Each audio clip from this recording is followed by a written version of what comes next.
Hi, I'm Rachel, and I'm sharing with you what my family had for dinner this week. First, I'm starting off by salvaging what I can of these green onions that I got in my Walmart grocery order. I've been having some bad luck with the produce that I'm getting from Walmart lately, but we're going to do the best we can with what we have.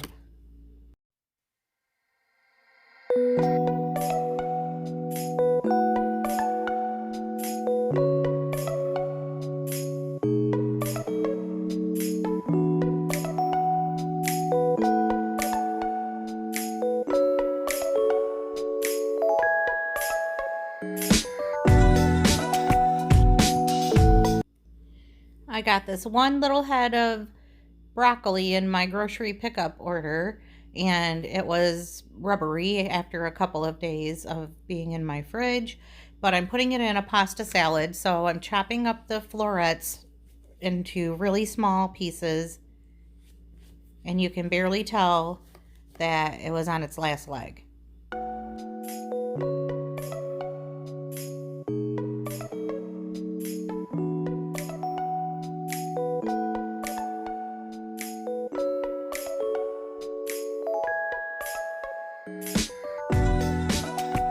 I'm also cutting these pepperoni slices into smaller bite-sized pizzas by just stacking them up on top of each other and then cutting them in fours.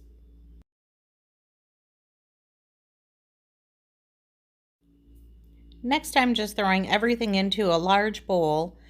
I did forget to mention the cheese in my ingredients list at the beginning. I don't know how I could forget the cheese, but I did.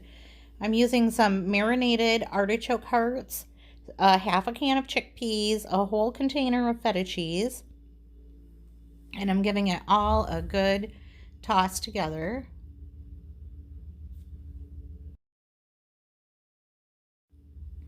Then I added the bottle of Olive Garden salad dressing. I ended up using the whole bottle. I do have some pasta to add to this, so I knew that it would take more dressing, and even if it looked a little soupy, it would be fine because there was quite a bit of pasta that still needed to go in. I didn't plan to add shredded cheese, but I love cheese and I think it just made it look even more beautiful. At last, I just added some cooked and cooled pasta, and I just added, measured with my eyes until it made me happy. The only issue that I had with this pasta salad was that I made too much of it. I did end up sharing it with friends. And then, I was wondering, is that something that other people do? Do you share your leftovers with other people, with family members or friends? Let me know in the comments if you do. So I just put this pasta salad on top of a bed of lettuce and then mix that in. And the combination of crunch and soft noodles was a very interesting combination.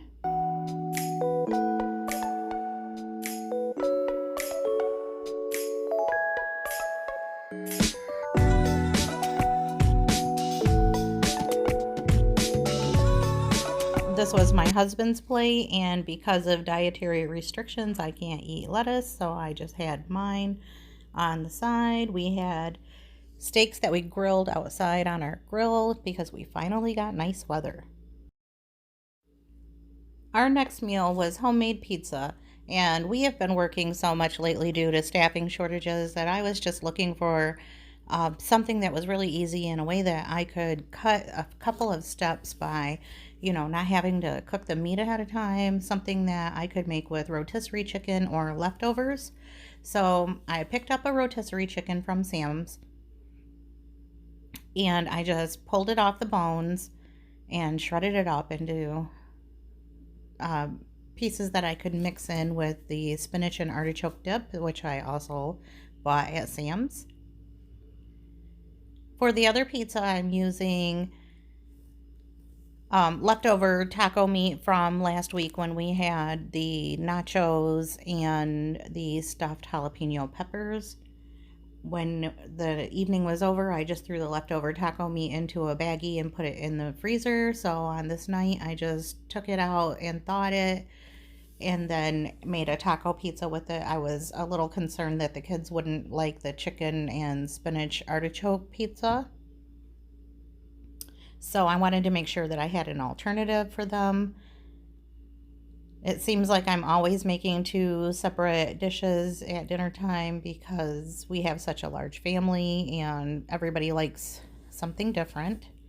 So when I was done pulling the meat off the bone, I put the carcass into a bag and then put that in the freezer. I intentionally left a lot of meat on it because I figure I can use it down the road one day for chicken and dumplings. So I'm preparing my pizza pans and I'm just using a refrigerated rollout dough, and it's a square shape, so I'm just making it fit my round pans.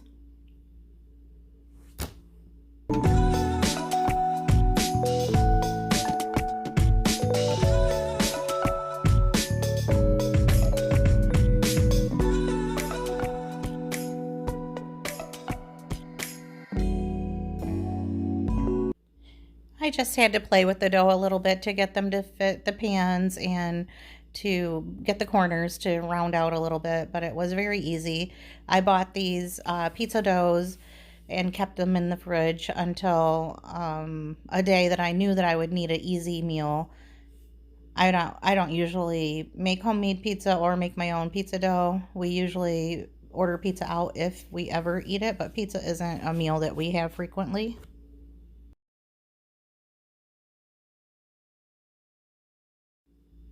Once I had the dough all laid out, I then poked it with a fork and then just baked it in the oven according to the package, which was 420. So I just put the pizza dough in there on its own until it was brown, and then I'm just showing you the 5 cheese bacon macaroni and cheese that I got from Sam's Club. And then this is the spinach dip that I also bought from Sam's, and I'm just using the lid for the rotisserie chicken as my mixing bowl because why not?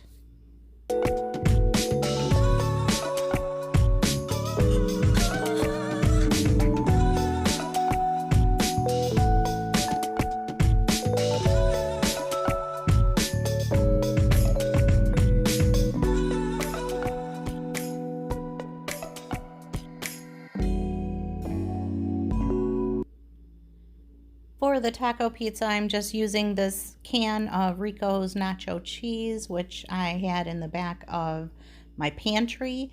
And I just microwave the taco meat that I had in the freezer to thaw it out. And then I just spread that over the top of it. And we just added what we had on hand, just a pantry type of meal or pizza, what have you. I had a can of diced green chilies and some black olives, some onions, and some salsa. So that's what we had on this pizza.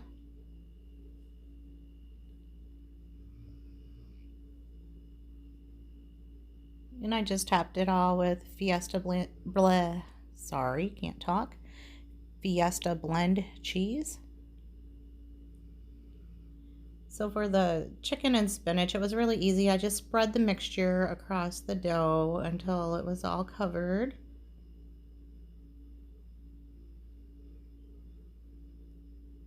I did make it pretty thick.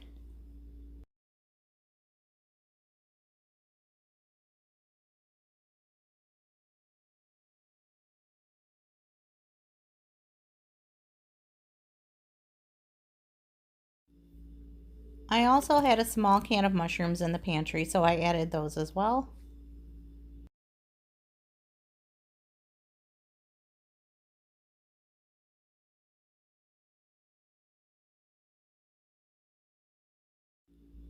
I topped this pizza with mozzarella cheese and also with grated Parmesan cheese.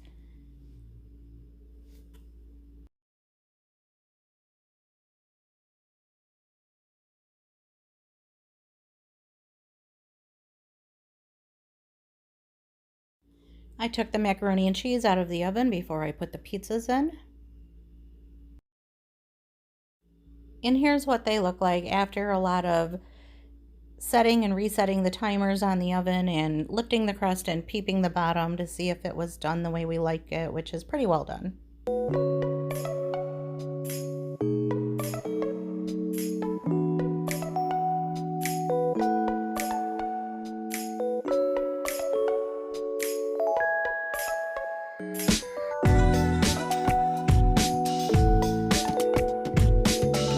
In here, I'm just getting one of the kids' plates ready, and of course, they didn't want to try the spinach and chicken pizza. This is just the view of the taco pizza, and it actually was pretty good. We pretty much like anything that's taco flavored.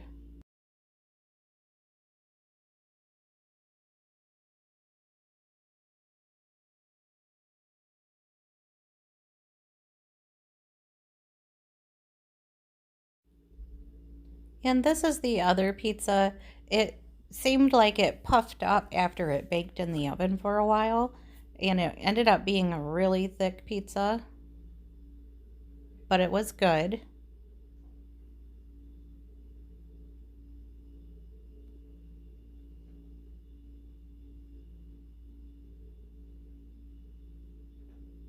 And I'm just showing you the inside of it so you can see how it cooked up and what the crust looked like on the bottom. But the verdict on the macaroni and cheese was that none of us liked it. I'm sad to say that it was a flop and I would not buy it again, although it was recommended by the cashier at the store. It just wasn't our thing. But I really kind of feel like every family has their own macaroni and cheese preferences.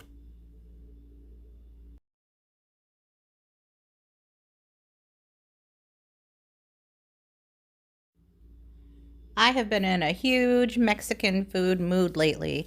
I also had some green peppers that were starting to wrinkle and some chicken and a huge jar to use of salsa to use up. So I decided I would throw it all in my new crock pot that my son got me for Mother's Day. The chicken was frozen. I was able to rinse it off and get the packaging off of it, but that was about it. But I knew I had all day to cook this, so I just went ahead and put it in the crock pot frozen. I added some taco seasoning and some crushed red pepper because we do like a little heat in our food.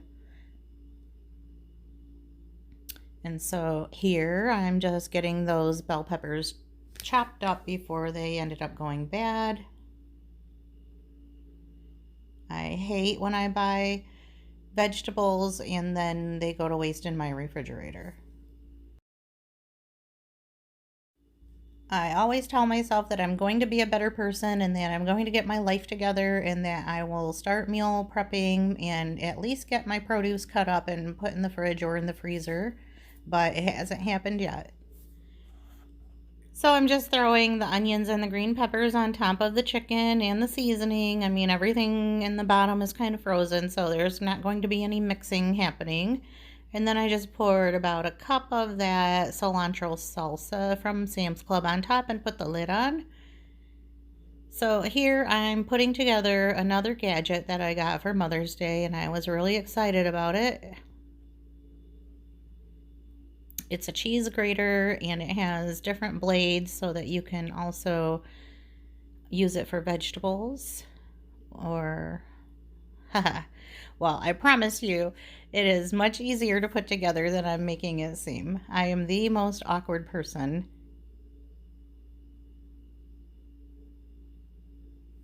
And it has a little suction cup on it. There's a lever on the other side, and that's what I'm doing, is just getting it to suction down to the counter. And so it was really just a couple of minutes to shred this much cheese. So that was a lot of fun.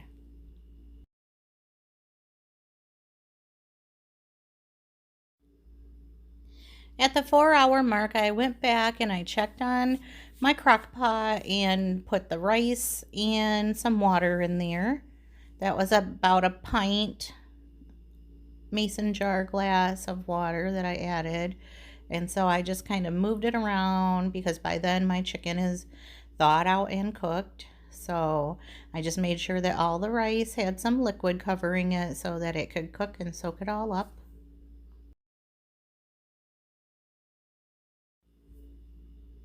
I also added a can of corn to it, drained, and stirred that in.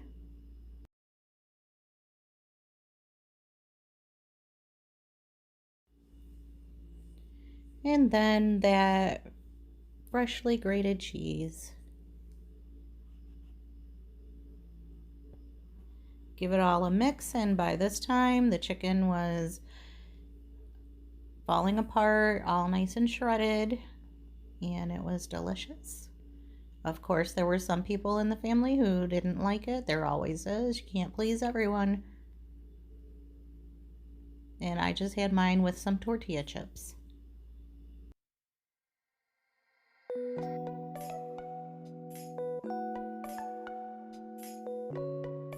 This last and final meal of the video that I'm sharing with you is one that Cameron saw another YouTuber making on YouTube, and it had bow tie pasta and some spaghetti sauce and cheese in it, and he said, I would love it if you would make that. And I was like, you know what, I have everything in the pantry to make that, so that's what I'm doing.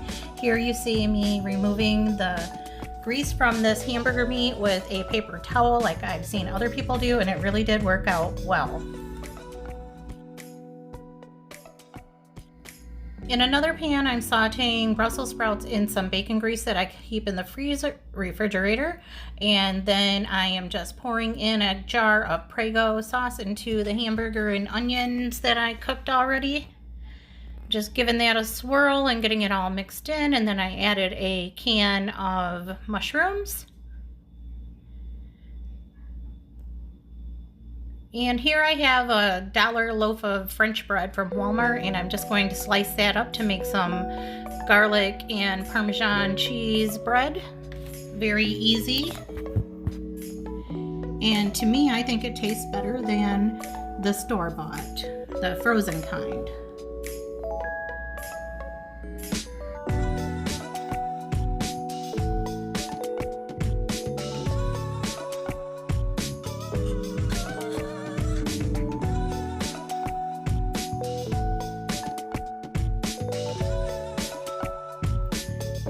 I sliced up about half of the loaf, and then I put some butter on each piece and put it on my baking sheet with a liner on it.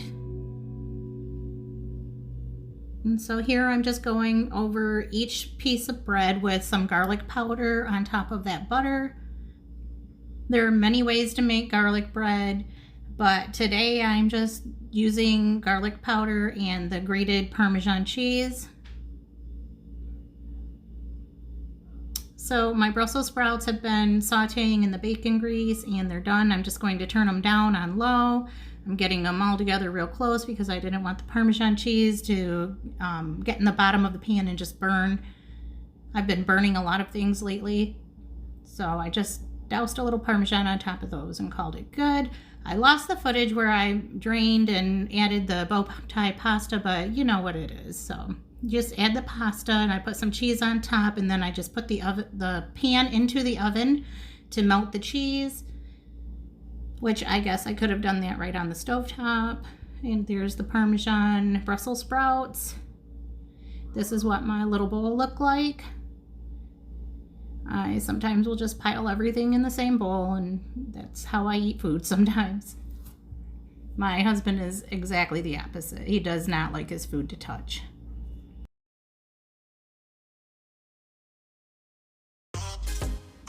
Well, that's it for this week's What's for Dinner. I feel like this was a tough week, and we had a lot of food fails this week, so I guess maybe that means that next week we need to stick with some family favorites and hopefully have more good results. There were quite a few things that somebody didn't like. If you like this video, please subscribe and hit the like button so that you can see more of our future videos and see what our family had for dinner. Thank you.